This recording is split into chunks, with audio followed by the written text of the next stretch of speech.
Passou por cerca de 20 minutos com um grupo de jogadores, gesticulou bastante, aquela lavagem de roupa suja, assim, depois de uma derrota tradicional já, que acontece sempre nos clubes, né? E uma boa notícia foi que o volante Coeder, que saiu mancando e até com uma bota ortopédica depois da derrota para o Atlético Mineiro, ele apareceu no campo sem maiores problemas, foi detectada uma entorse no tornozelo direito, tinha suspeita de fratura, mas ele apareceu andando tranquilamente no campo, sem maiores problemas, e uma boa notícia, de repente ele pode até jogar no domingo contra o Atlético Paranaense no Maracanã. Se ele não jogar, provavelmente o substituto vai ser o paraguaio Pires da Mota, que teve uns minutos reservados aqui com o técnico Abel Braga, logo aqui atrás no treino dessa manhã. O entrevistado do dia foi o Bruno Henrique, atacante, autor do gol na derrota de 2-1 para o Atlético Mineiro, artilheiro do time na temporada, vive boa fase, mas que tem que conviver um pouco com esse ambiente tumultuado que o Flamengo vive depois dessa derrota, uma campanha apenas razoável no Campeonato Brasileiro, 7 pontos,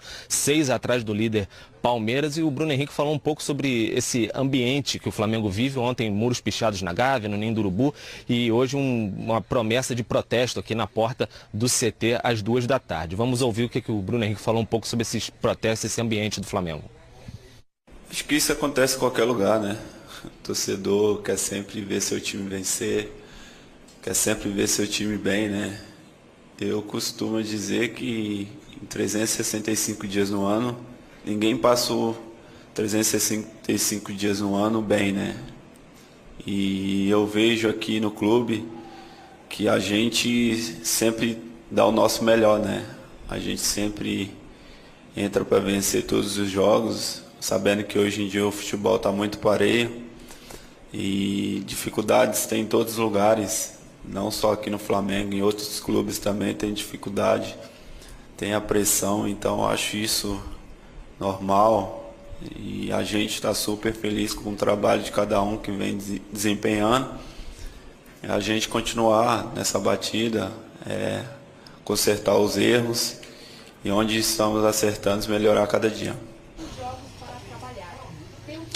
Tá aí, Luciano, o Bruno Henrique falando sobre, essa questão do Flamengo que vive um 2019 meio turbulento. Foi campeão carioca, mas vive com sempre pressão, o técnico Abel Braga ameaçado, classificou na Libertadores, deu uma amenizada, venceu o Corinthians pela Copa do Brasil, agora perdeu para o Atlético Mineiro, já fica tudo muito tumultuado. A pressão muito grande. O Flamengo, como eu disse, que volta a treinar na tarde desta terça-feira, e a gente vai ficar por aqui acompanhando, ver se vai rolar mesmo esse protesto. Um protesto que não é marcado por torcida organizada, é mais de rede social, torcedores prometendo vir aqui mostrar insatisfação com o momento do clube, Luciano.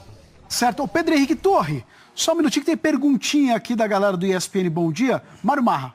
Bom dia, Pedro. Prazer falar com você.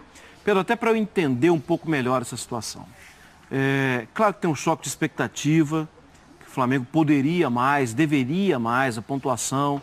Só que depois da derrota, com, sim, um jogador a mais em campo, com todo aquele contexto, os muros pichados, as críticas, agora um outro evento de protesto, né, contra o clube.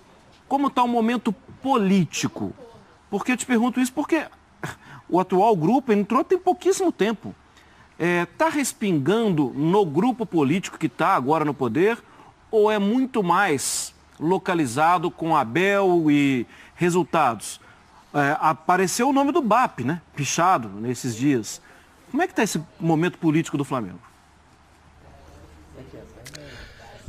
Bom dia, Marra. Prazer falar com você também. Claro, na verdade é um combo, um pacote, assim, que a gente pode dizer que leva a esse momento, assim. Você tem, claro, o lado político. Ontem, por exemplo, o ex-presidente do clube, Eduardo Bandeira de Mello, foi julgado pelo Conselho de Administração do Flamengo, podia pegar um gancho de 180 dias por conta de uma interferência na decisão da eleição lá, quem usaria a cor azul nas chapas da eleição. Mas acabou que o Bandeira mostrou força, levou muitos aliados e conseguiu se salvar, foi absolvido. Então isso daí já demonstra um pouco tem revanchismo político por parte da atual diretoria, que é brigada com a gestão Bandeira, com muitos da gestão Bandeira. Isso, claro, respinga, não tem como, mas é difícil a gente precisar que, por exemplo, as pichações foram praticamente com viés político.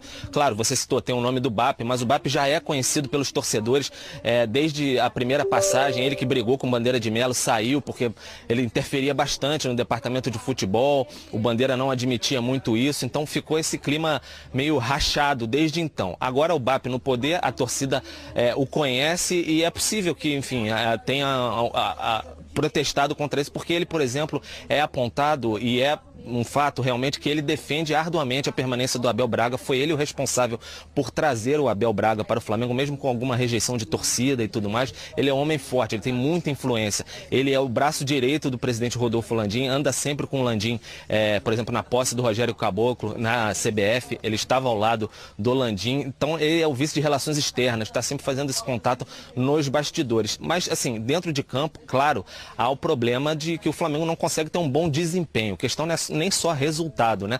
Porque o resultado do Flamengo foi campeão carioca, a gente não vai entrar aqui naquela questão de Florida Cup, claro, mas o Flamengo teve a Taça Rio, se classificou a duras penas, verdade, na Libertadores, mas está classificado, venceu o primeiro jogo das oitavas de final contra o Corinthians na Copa do Brasil. Por resultado estaria até mais tranquilo, mas no Campeonato Brasileiro o Flamengo vem falhando, o desempenho não é bom e a cobrança é por isso. O Flamengo trouxe Arrascaeta, trouxe Gabigol, trouxe Bruno Henrique e o conjunto não consegue desempenhar muito bem. Então, é um pacote mesmo. Tem esse viés político, claro, mas o desempenho do time, todo mundo esperava que o Flamengo em maio já estaria rendendo bem mais e acompanhando a passada, por exemplo, do Palmeiras, que agora em 5 rodadas o Palmeiras já colocou 2 na frente. São 6 pontos à frente do Flamengo. Nesse ambiente de dualidade dos dois times dos clubes que mais investem no futebol brasileiro, isso pesa bastante. O Flamengo não vem, por exemplo, de um título brasileiro como o Palmeiras no ano passado. No ano retrasado, o Palmeiras também é campeão brasileiro. O Flamengo tem sede de conquistas, então qualquer fagulha vira um incêndio